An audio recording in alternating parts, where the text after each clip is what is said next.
When you turn on the financial news right now, or read the major industry papers, the national retail narrative just feels completely monolithic. Oh, absolutely. It's very one note. Right. It is just a relentless, gloomy picture. You hear about compounding store closures and, rising vacancies, Yeah. and you immediately picture those massive empty parking lots with the giant for lease signs just flapping in the wind in front of abandoned big box stores. Right, the classic retail apocalypse imagery. Exactly. It feels like the entire retail sector is in this defensive retreat.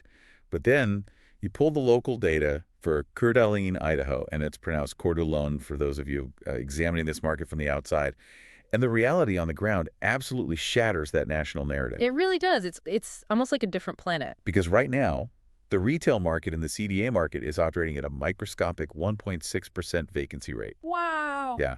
Think about the gravity of that number for a second. The market is, well, it's essentially completely full. It's a staggering metric. Especially when you hold it up against the broader macroeconomic landscape. Right. If you were only paying attention to national headlines, you would assume this rising tide of vacancy is lifting all boats.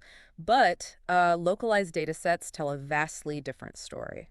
Which is the core mission of this deep dive. Mm-hmm. For you listening right now, whether you're managing a portfolio or just trying to understand where the smart capital is moving, our goal today is to cut through all that national noise. Definitely. We are going to completely unpack the Q1 2026 CDA retail market. And just to give you full transparency on where our intelligence is coming from, the data provenance here is rock solid. Mm-hmm. We're analyzing the latest intelligence from ACTIV8 Real Estate, and that's ACTIV8, the word, not the number 8, and we're drawing from their comprehensive CoStar Capital Markets reports, their data tables, and a highly detailed proprietary research brief prepared by broker Eric Peterson. Which is a fantastic resource. It really is. And if you want to reach out to him directly as we go through this, his direct line is 509-903-9077. Having that specific localized research brief layered on top of, the CoStar data tables is really what allows us to see the actual mechanisms driving this market. Yeah, rather than just looking at the surface level numbers. Exactly. So to get us grounded before we look at those mechanisms, let's establish the baseline with our quarter in a minute. I'm going to fire off the 4 definitive headline bullets summarizing Q1 2026 in the CDA retail market. Let's hear them. Okay, bullet 1.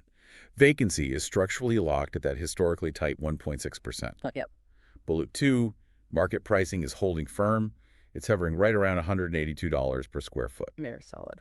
Bullet 3, sales volume over the trailing 12 months is distinctly sluggish, sitting at roughly $18 million.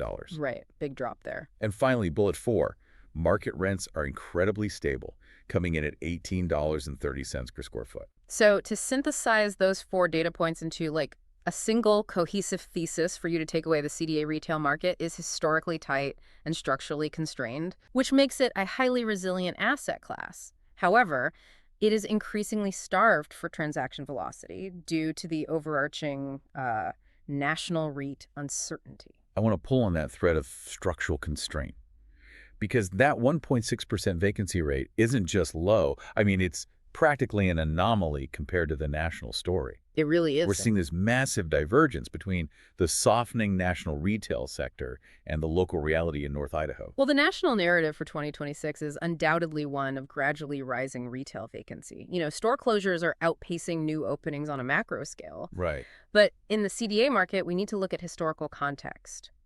You might naturally wonder if a 1.6% vacancy is just like a weird temporary blip. Like a pandemic-era hangover or something. Exactly. But looking at the timeline, the market's 5-year average vacancy is 1.5%, and its 10-year average is 2.0%. Wow. So this is normal for them. This current level is the norm. The market operates at effective full occupancy. Okay, let's unpack this because we have to figure out the mechanics of why. In a market this hot, basic economics dictates that developers should be rushing in to build more space. Right. You would think so, yeah. They should want to capture that demand.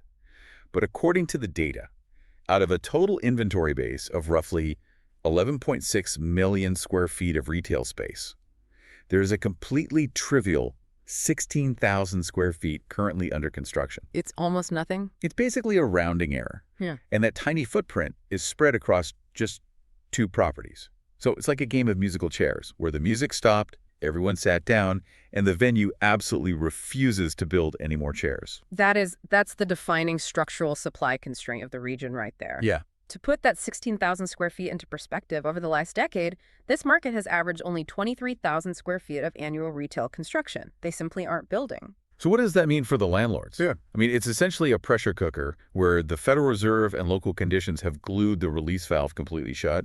The heat and, the tenant demand keeps rising.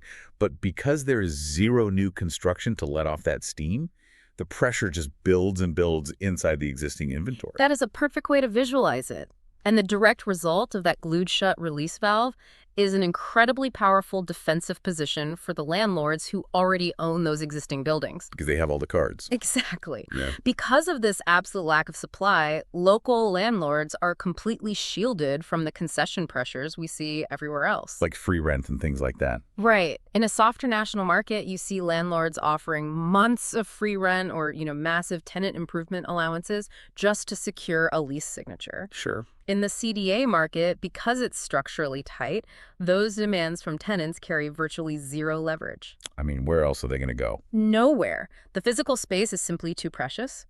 So the immediate watch item for the rest of 2026 is whether any new construction manages to break ground to relieve this pressure. Because until that happens, the landlords completely dictate the terms of engagement. Which is fantastic news if you are sitting on a fully leased neighborhood center. Oh, yeah. Best place to be. But looking deeper into Eric Peterson's research brief, this lack of physical retail space is running headfirst into another, arguably more severe, local crisis. Yeah, this is where it gets complicated. If you're a national retailer who actually manages to secure a lease in CDA, your problems are honestly just beginning, because you've entered this massive labor housing collision. And this is exactly where looking at commercial data in a vacuum becomes really dangerous. Right. You cannot operate a brick-and-mortar retail store without service workers. And obviously, you cannot recruit service workers if they have nowhere to live. Looking at the Kootenai County housing data from early 2026, the median single-family home price has surged to $562,000. It's wild. That is the highest point we have seen in more than 3 years. When a median home price breaches that $500,000 threshold in a market historically driven by local service economies, housing affordability transforms. It goes from being just a political talking point into a severe operational constraint for businesses. It's a real bottleneck. And the economists tracking this region, they do not anticipate a housing price correction because the residential sector has the exact same supply-demand imbalance as the retail sector. Now, I can hear an investor listening to this and pushing back, thinking, look, every highly desirable market has expensive housing. They'll say, look at coastal cities or major tech hubs. People just commute in. Right, the drive until you qualify model. Exactly. But if the residential supply simply isn't there in the surrounding areas and prices are permanently elevated, how do these expanding national retailers actually underwrite their staffing costs? It's a huge problem. You can't pay a standard retailer barista wage and realistically expect that employee to qualify for a $562,000 mortgage. You can't. You just can't. What the housing data reveals is a hidden operational ceiling on the commercial market. Okay, explain that. So a site selection committee for a national brand might look at the CDA demographics, right? Mm-hmm. They see a thriving, affluent local economy, and they decide they absolutely need a flagship location there. Makes sense on paper. Right. But workforce recruitment becomes their primary bottleneck. Finding the real estate takes immense patience, but staffing that real estate becomes a daily, ongoing crisis. Wow. The labor housing collision means commercial growth is constrained not just by the lack of retail buildings, but by the physical lack of attainable rooftops for the workforce that, makes those commercial buildings actually function. So if you're a local business operator who somehow manages to navigate that housing crisis and staff your store, your next major hurdle is actually securing a building of your own. Yes. Good luck. Right. But when you move from the operational side to the capital market side to try and finance that real estate, you hit a completely different kind of wall. Yeah, the capital wall. Despite the 1.6% vacancy and landlords holding all the leverage, the actual buying and selling of properties in this market has pretty much frozen. The transaction volume is incredibly sluggish. To understand why the local transaction market is frozen, we have to look at the macroeconomic levers being pulled on Wall Street. Okay. As of April 2026, the Federal Reserve has held the baseline interest rates steady at 3.50% to 3.75% through the first quarter. So they haven't budged. Nope. They are in a very deliberate extended pause. The Fed's dot plot currently projects only one single reduction for the rest of 2026. And because the market is staring down the barrel of that sort of wait-and-see posture regarding inflation, we're seeing the 10-year Treasury yield spike. Yeah. It jumped to roughly 4.35% on recent jobs data. Exactly. While at the exact same time, investment-grade corporate bond spreads are historically tight, sitting at roughly 75 to 80 basis points. So let's break down the mechanics of those specific numbers because they directly dictate who gets to buy property in Idaho right now. Yeah, let's get into the math. The 10-year Treasury yield is essentially the baseline floor for borrowing money. When that spikes to 4.35%, every single commercial loan gets more expensive. Right. Now, look at that tight corporate bond spread of 75 to 80 basis points. That spread represents the risk premium that massive investment-grade national corporations pay over the Treasury rate to borrow money. Okay, so it's relatively cheap for them. Exactly. Because that spread is so tight, it tells us the financial markets view those massive national corporations as incredibly safe bets. It allows them to access capital fairly cheaply. Here's where it gets really interesting, though, because a local real estate investor in Coeur isn't borrowing on the corporate bond market. No, they're not. They're walking into a local or regional bank. Precisely. For a local buyer looking at typical fixed retail commercial real estate rates for quality assets, the borrowing costs jump significantly higher. They're sitting between 6.25% and 7.0%. Yeah, the bank looks at the local investor, adds their required margin and risk premium on top of that macroeconomic borderline, and suddenly the cost of debt is hovering near 7%. And this is where the math becomes completely unforgiving for a local investor. Because if your borrowing cost is around 6.5 or 7%, you have to look at the market cap rate, right? Which is your expected rate of return on the property's income. Right, the actual yield. The average CDA market cap rate is 7.9%. That is notably higher than the national average of 7.3%.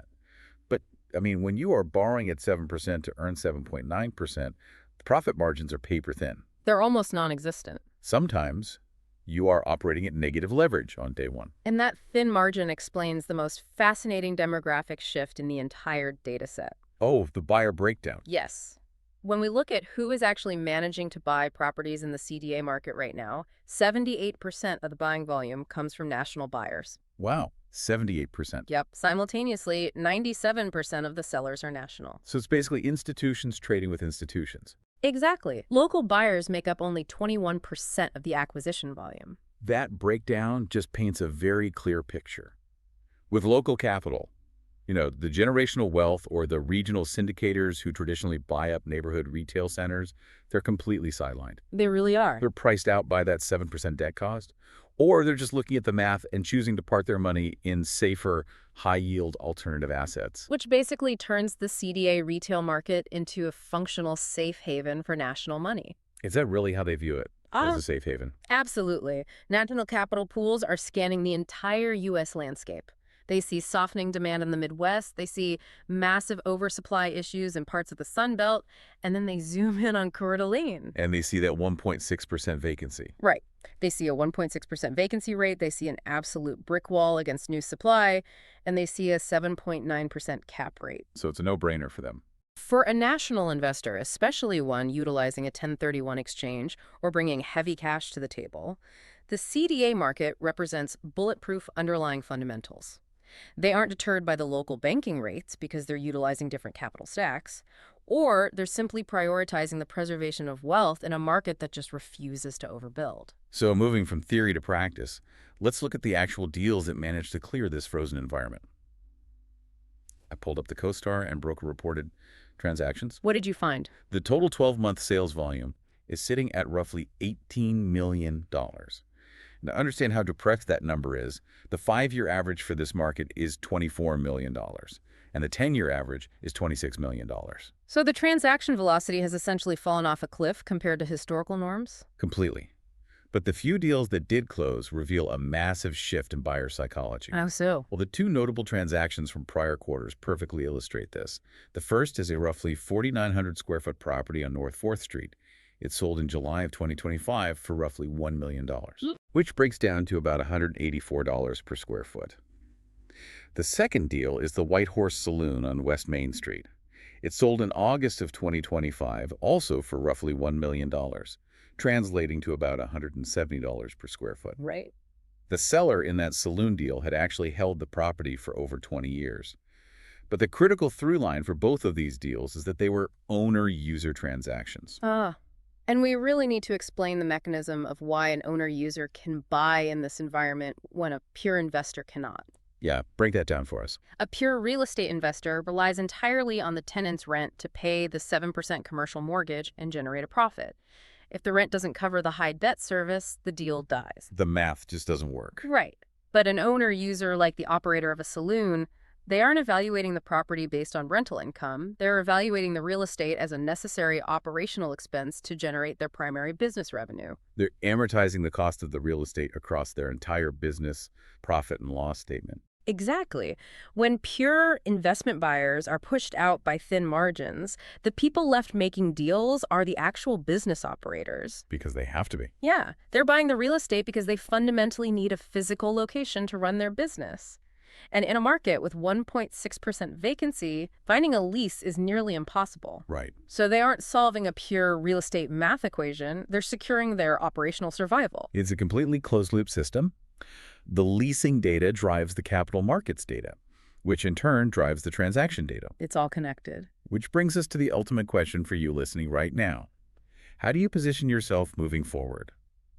Based on this data set, there are two major forward-looking watch items you need to monitor. First, watch for the investment volume to rebound as we move into the second half of 2026 and into 2027. You think it's going to bounce back? I do. We're currently sitting at that $18 million low point. But as the rate environment eventually stabilizes and the bid-ask spread between buyers and sellers narrows, that frozen capital will thaw. Right, the money has to go somewhere eventually. Exactly. National money is already circling the market.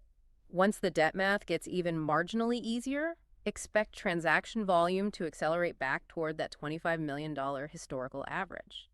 The second watch item is a potential explosion in market rent growth. Yeah, this is a big one. Currently, the models forecast overall annual rent growth ending 2026 at a very modest 1.0%. But think back to that pressure cooker analogy. With a de minimis 16,000 square feet under construction, there's virtually zero new supply entering the market. Basically nothing. If a local tenant's lease expires this year and they have literally nowhere else to relocate their business, a 1.0% rent bump feels incredibly conservative. It does. You have to watch to see if landlords leverage that sheer desperation to push asking rents significantly higher than the macroeconomic models predict. The models often fail to account for human necessity when there are zero alternatives in the market. Landlords have all the leverage here. Which brings me to a final thought for you to really mull over as you analyze this space. We have mapped out this incredible operational paradox today. You have a retail market that has achieved perfect occupancy. The landlords are fully shielded, and the physical space is treated like a precious commodity. Right. But simultaneously, the underlying workforce required to operate those retail centers is being completely priced out of the community by $562,000 median home price. That's the collision. Exactly. If the physical space remains at a premium, but the human labor required to run standard retail simply cannot afford to live within commuting distance, does the very definition of a neighborhood retail center in the CDA market have to fundamentally shift? It's a great question. Are we going to see a forced transition where standard retail is pushed out, replaced entirely by ultra-premium brands that generate enough revenue to pay massive housing-adjusted wages? Or, conversely, will we see landlords pivoting toward leasing to fully automated business models just to bypass the lack of workers entirely? That would be a massive paradigm shift. It really would. When you cannot build more buildings and you cannot house more workers, the fundamental nature of the businesses operating inside those existing walls might have to change completely just to survive. It's a fascinating tension, and it is going to dictate the next decade of this market. Absolutely. If you're trying to understand how this specific operational paradox might impact your underwriting, or if you need a custom market breakdown tailored to your exact portfolio, you need to go directly to the source of this intelligence. Contact Eric Peterson at 509-903-9077. Again, that is Eric Peterson at 509-903-9077. Keep watching those construction numbers, and we will catch you on the next deep dive.